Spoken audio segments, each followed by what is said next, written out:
Today, we are going to attempt an open bake for the first time. I said I wasn't going to bake bread this week because I'm making a cake and a pie, but I made bread anyway. So this is a slightly higher hydration loaf because it's a plain loaf, so it's at 75% hydration. I also mixed in some whole wheat flour. All right.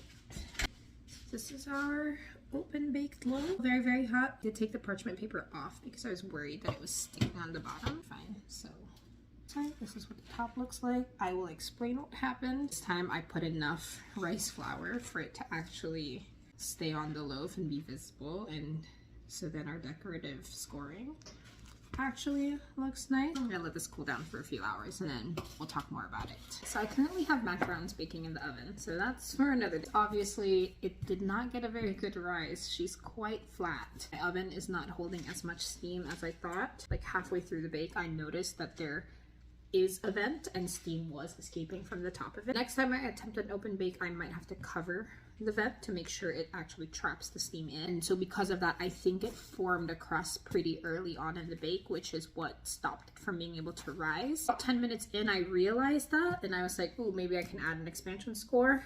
So I tried, which didn't really do all that much. Now it just has a really deep cut and it looks a little bit odd. And I'm using a towel. But whatever, let's cut into it. I don't know. All right, you can see it first. Wee, ooh, okay. I was like, dummy. This is why I baked the night before and then I cut it the next day to avoid that. But I don't know, how does that crumb look? I'm not sure. Not my best work, obviously, but bread is bread and I wanted bread. Obviously, this was my first time open baking, so I haven't really figured out like the time and the temperatures. I was making a lot of adjustments because I was kind of panicking. It's not raw. It's definitely cooked the whole way through. It's just a little bit gummy. But that could also be a fermentation problem, but I don't think I under-fermented it. It was very well fermented last night, and I cold-proofed it in the fridge overnight. I still keep changing too many variables, so my experimentation is not really the best. But we're trying. It will hit my cravings for bread because I wasn't supposed to make bread this week.